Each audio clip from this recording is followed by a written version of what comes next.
Hello, and thank you for joining us for this version of a self-directed learning for preventing workplace violence.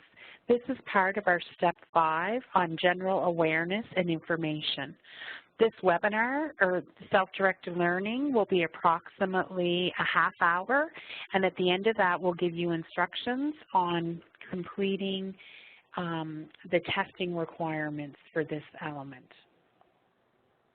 Hello, my name is Louise Barker, and I work with Workers' Compensation Board Nova Scotia, and I'm pleased to be co-presenting this self-directed e-learning today with Heather. So this is part of our continued support to the stakeholders about general workplace violence awareness training. It's going to provide an oversight about workplace violence in health and community services, and we'll speak to statistics, legislative requirements, background, and then an overview of the steps for safety resources.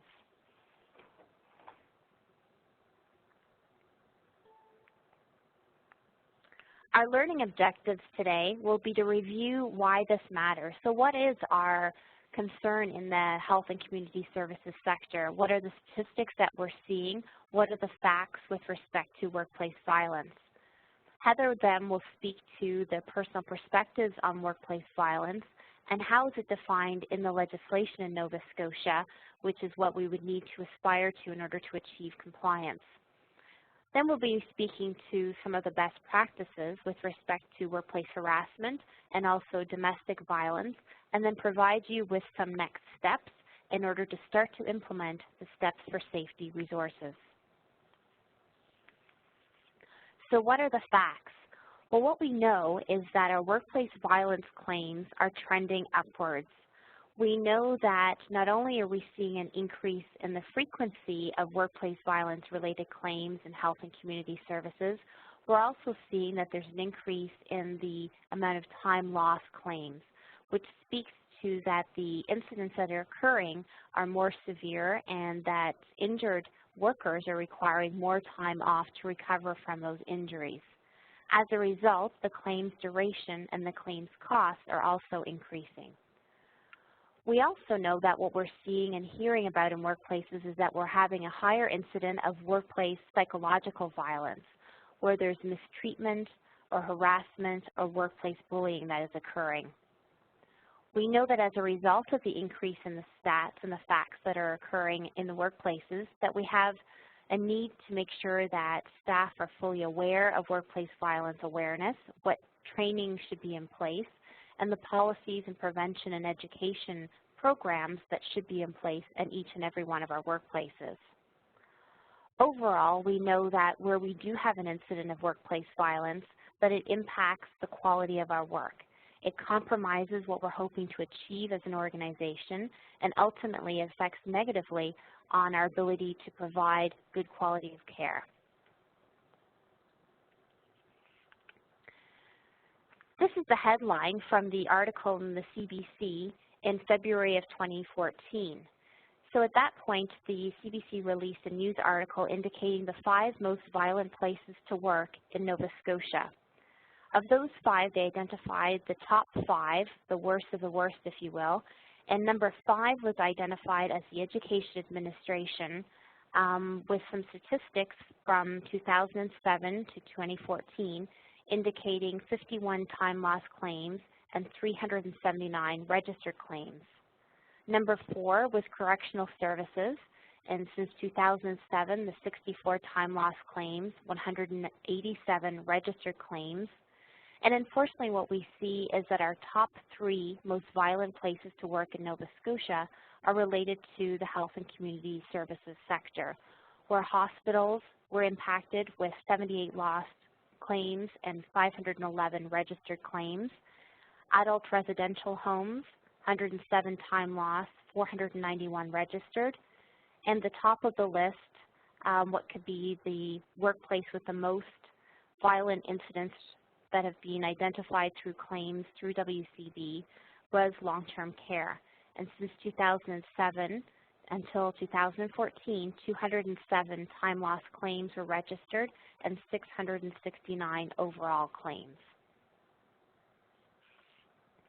So why are we seeing an increase in the number of claims that are occurring? Well, it's complex, and we know that our healthcare system is always fluid and things are always changing, and there are a lot of reasons for why we may have an increase in the number of claims that are occurring.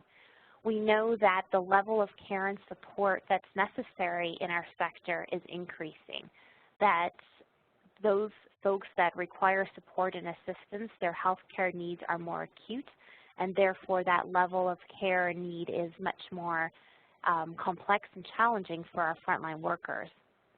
We know that there can be impacts of medication, or maybe not having enough medication, too much, too little, or too late. All of those things come into play with respect to workplace violence incidents. Impacts from care transitions.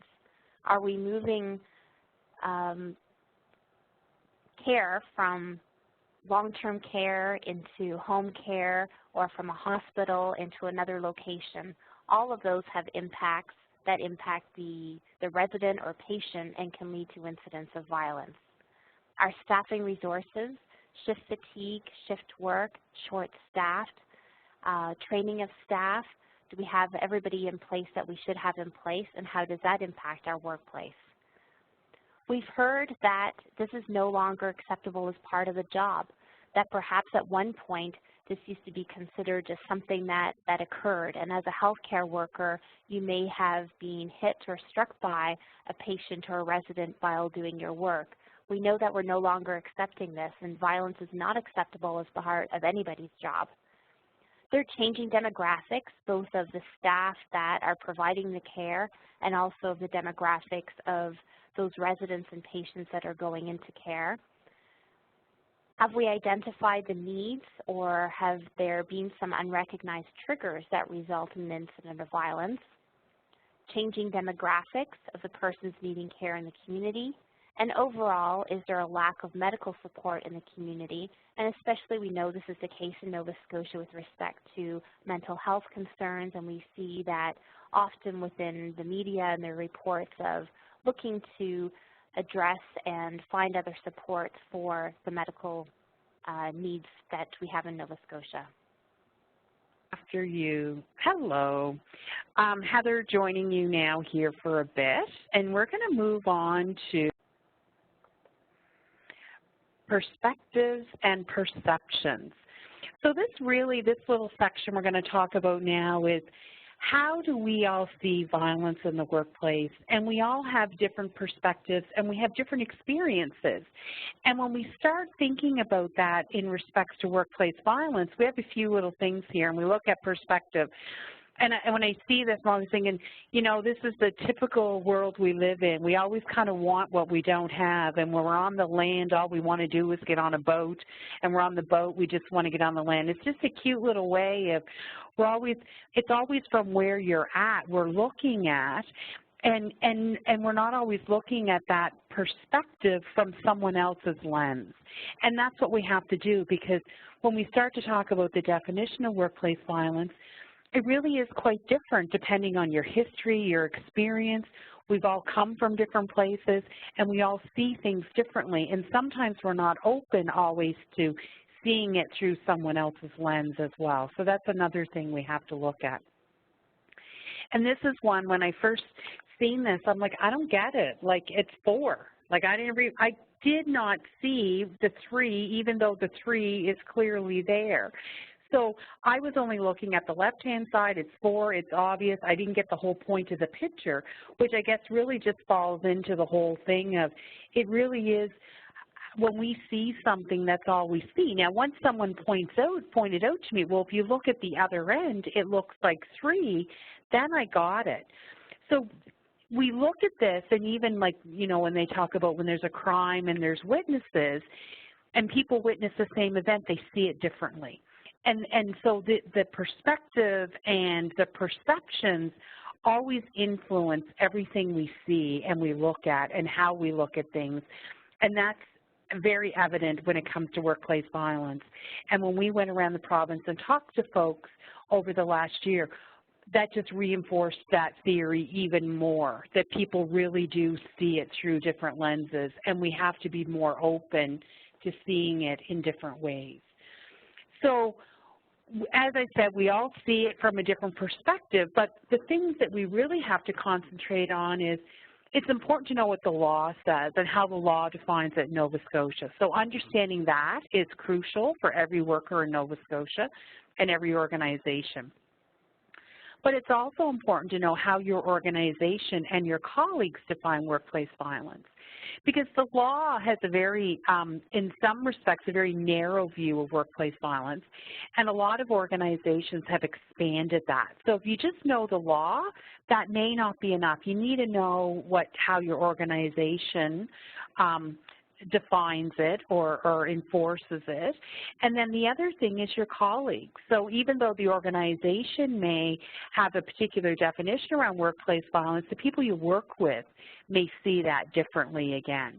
So it's important to know how you look at workplace violence as well. And that's not something we often think about, but when we challenge you to think about how you would describe it, it'll be interesting to see what your immediate thoughts are, and we're going to share some results later in the presentation for that. So just to look at the legislation in Nova Scotia, the legislation came into effect in April 1st, 2008. So from a legislation perspective in Nova Scotia, it's one of our more recent legislations. And some of the requirements of the legislation is really to conduct a risk assessment. And not, I mean, every organization in Nova Scotia, every type of business has to conduct a risk assessment. But the legislation makes it very clear that health and community services, we already know they're high-risk industries. So we have to do a risk assessment and really understand what the risk of violence is to the workers in our organization. And once the other things we have to do is we have to have a prevention statement on, you know, how we are going to not condone workplace violence, how we're going to support employees if they're involved in workplace violence, and that all ties into the program. And the program is going to be built around what you find in your risk assessment. And another key component is training workers on not only the elements of the program, but how to deal with violent incidents when they occur, whether that's from a de-escalation or from a code white, or when it gets into a critical situation, what's supposed to happen. The other thing is we know that it is on the radar of the Department of Labor and Advanced Education to review this legislation, because sort of the landscape of workplace violence, even though this is a relatively new legislation, is changed considerably. And Louise in a little bit is going to be talking about two particular elements that are probably going to be under consideration from labor as we go forward. So when we look at, in Nova Scotia, how violence is described right now. So violence means the following: threats, including a threatening statement, threatening behavior that gives an employee reasonable cause to believe that an employee is at risk of physical injury. So there's a couple things I want to point out in there. One of the things is that the employee believes. So it's not whether, yes, it's happened, or it's that the employee believes it happens. And this legislation really just focuses on the physical injury. So it doesn't talk about psychological, it doesn't talk about harassment, it doesn't talk about domestic violence, all of those things. So it focuses just on the physical, which is still a huge part of what we're faced with in healthcare and community services, but we have a lot of other things that come into play. And when we developed the steps for safety, we broadened that to beyond just the physical violence, and we talk about all of the types of workplace violence. And the other thing, the other subcomponent of this is if conduct or attempt to contact a worker that endangers their physical safety. And again, this really focuses on the physical, and there's more than that. And if you're wondering kind of why the physical, why there was so much emphasis on that, it's really there was an incident in Dartmouth at the Ultramar, and this happened on August 20th, 2007, and this is just some news clippings from this. And this was a gentleman that had just been released from prison. He had only been out for 10 days, and he had a previous history of a criminal history of convictions, attacks, and various things. And he went into a Ultramar gas station after midnight and brutally attacked the clerk there. And that really got the government thinking about, you know, there was nothing in our legislation at that point that really directly dealt with workplace violence. So because that was a physical attack, I think the legislation primarily focused on the physical side, but most of us know there's much more to that than just the physical. So if we just shift a little bit and we think about, you know, that happened in that person's workplace, but when you think of us as workers, we're not always inside a facility.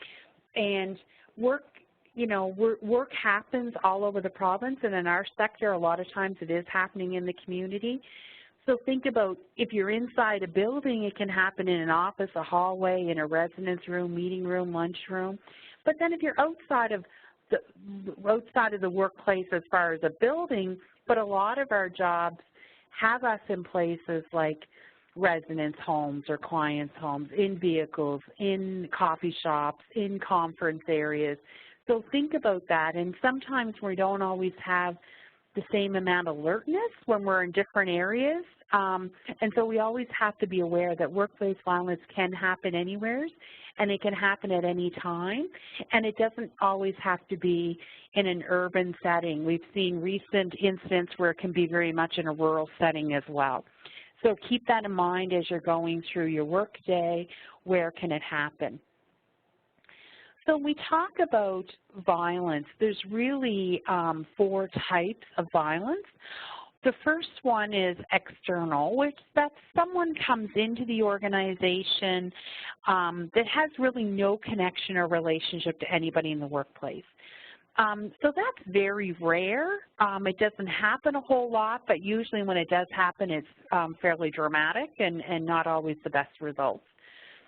The next one is residents, customers, or visitors, and I think this is one that we in healthcare are faced with the majority of the time. This is our interaction. So this is a resident or client that you're caring for, or a visitor or family member that may be coming into the organization becomes violence towards a worker or another resident. So I think that's the primary area where a lot of our incidents happen. But we are seeing more and more, not so much on the physical side, but on the psychological bullying, the worker to worker. So when an employee or a former employee becomes violent towards another worker.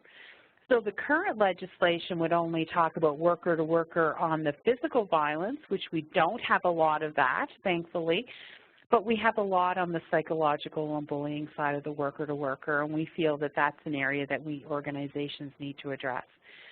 And then the last one is domestic violence. So this is someone who has a personal relationship with an employee, comes into the workplace. And it's not always a spouse or a significant other. It can be a family member, an uncle, a brother, a cousin, whoever, but somebody that is affecting the workplace. And Louise is going to talk more about that in a slide or two. Hello, it's Louise again.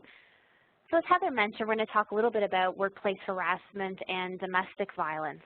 And this image that you see, this picture, this is the continuum of negative behavior. So this was referenced in 2011 by the Workplace Bullying Institute, and certainly it says a lot.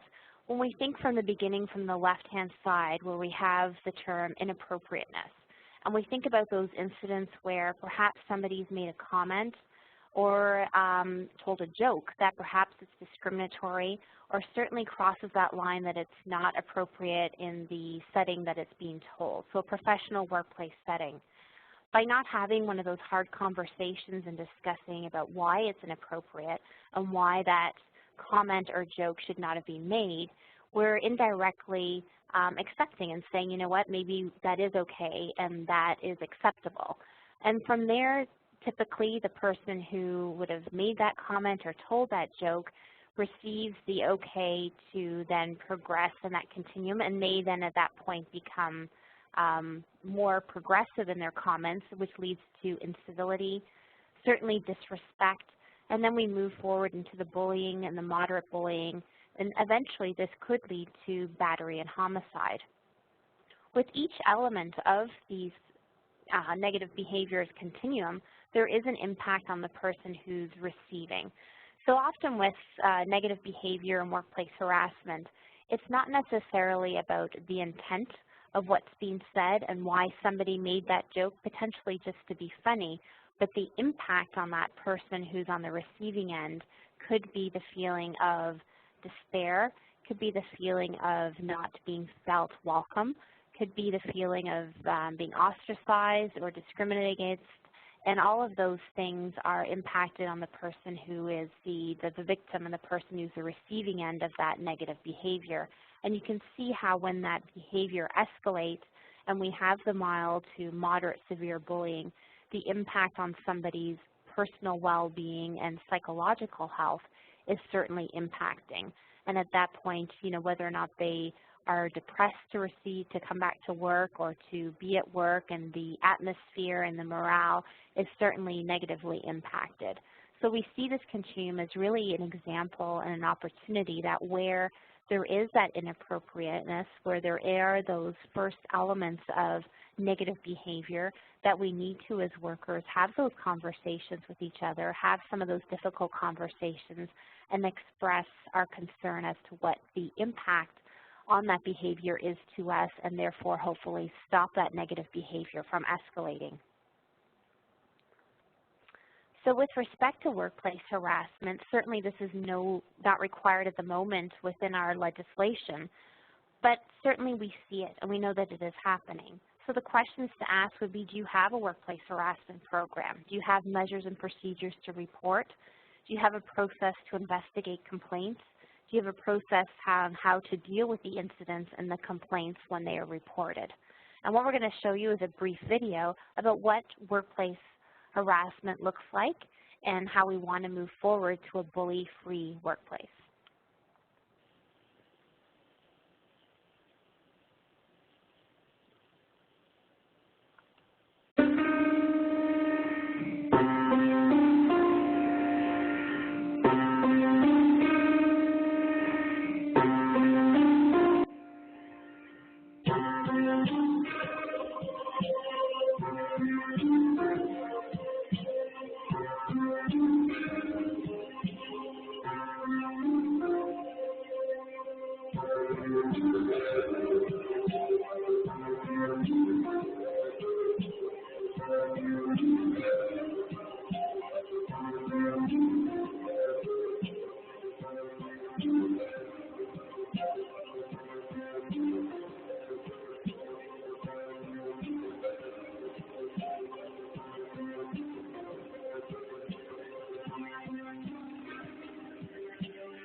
There was always so much tension. Yelling and screaming paralyzed me. She took a minute just to take me on and let me feel less bad. Would yell at me. Tell me I wasn't smart. I didn't want to cry, because that's what the bully wanted me to do.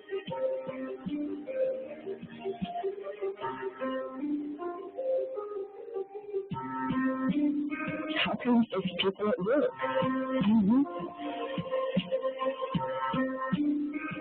It was a play to catch me with my guard down. I never knew what to expect. You did this on purpose to keep me guessing. A terrible case of helplessness.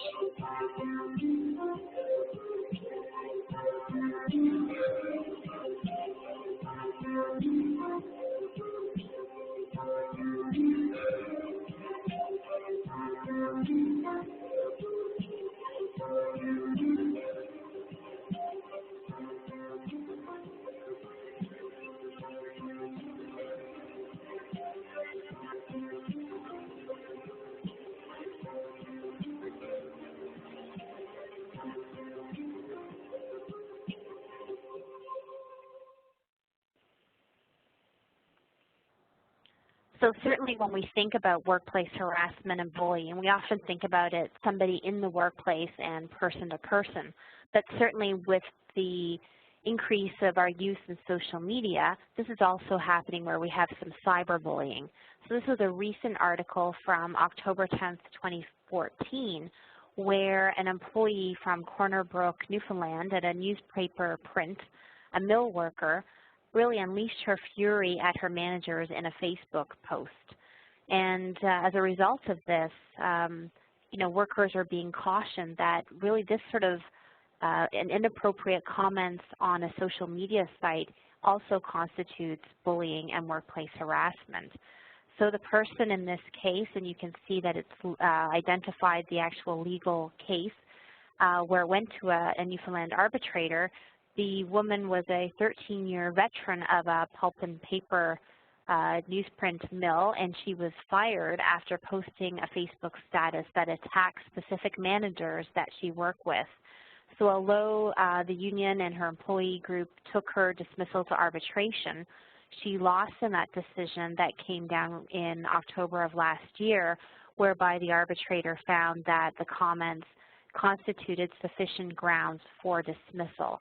So certainly in the workplace, in person, we know that inappropriateness and that negative behavior is not acceptable, but also when we think of social media sites and Facebook and Twitter and other avenues, if there's a relationship to the workplace whereby comments are made about other workers or other managers, that also can constitute workplace harassment and bullying, and then can have some significant consequences, and in this case it was an employee's dismissal.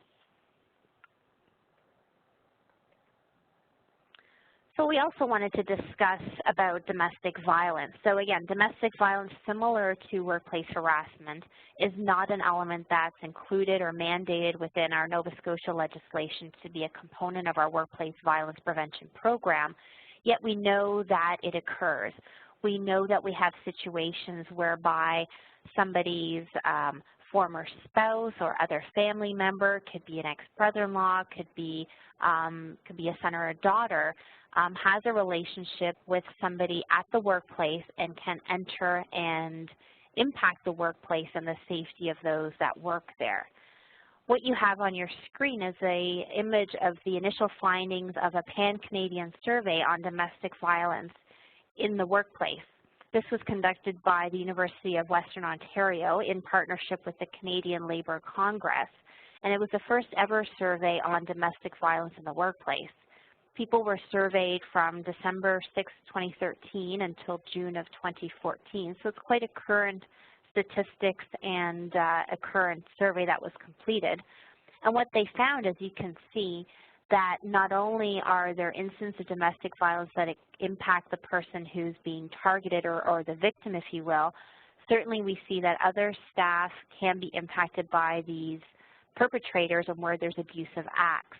So you see that 40% receive abusive phone calls or text messages at work. 20% of those being impacted by domestic violence are stalked or harassed near the workplace. 18% where the abuser physically came to the workplace. 15% receiving abusive emails. And I think quite interestingly, where 14% the abuser contacted the coworkers and or the employer.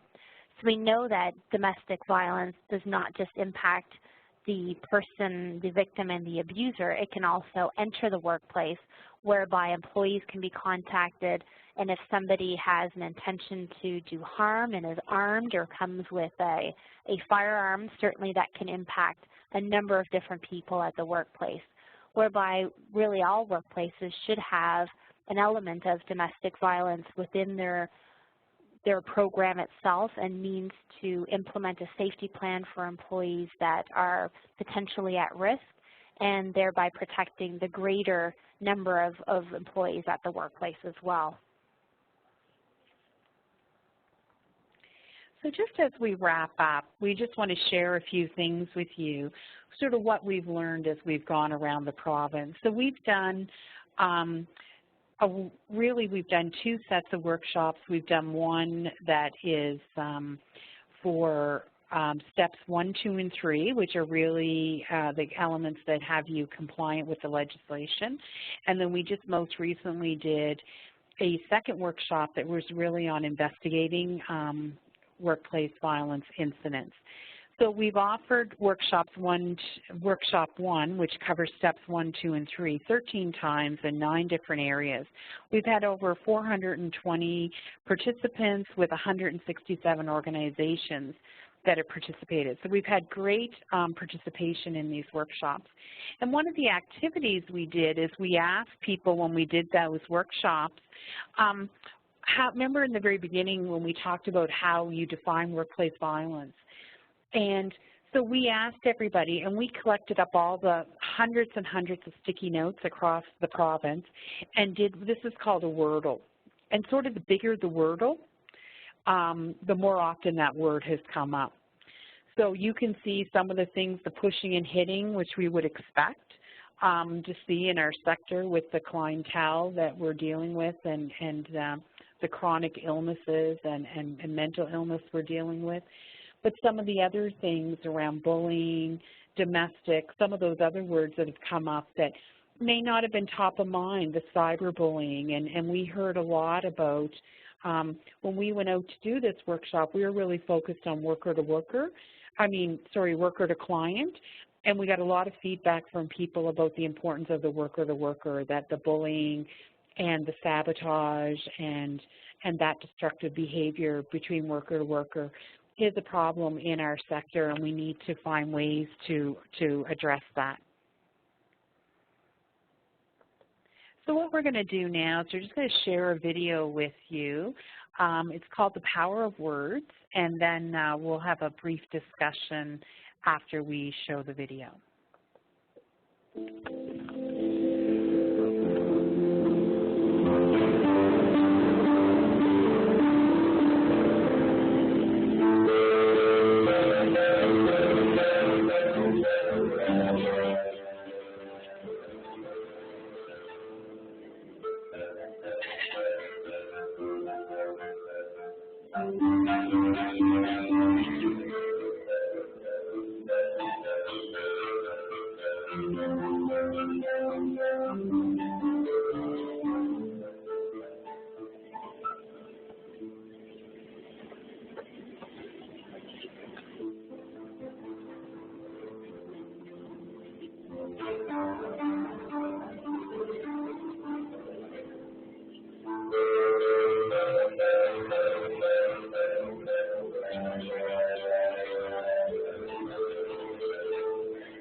What do you do to the same?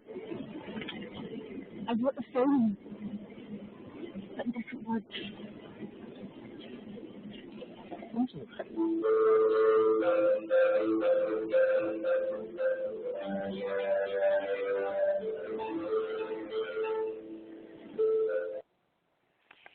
So that video brings a lot of emotion usually to folks, and I think the thing that when we watch that video and we think about the power of words, we wanted to show a very positive video about the positive side of positive words and resulting in positive action. But think about how much that kind of pulls on your heartstrings in a very positive way.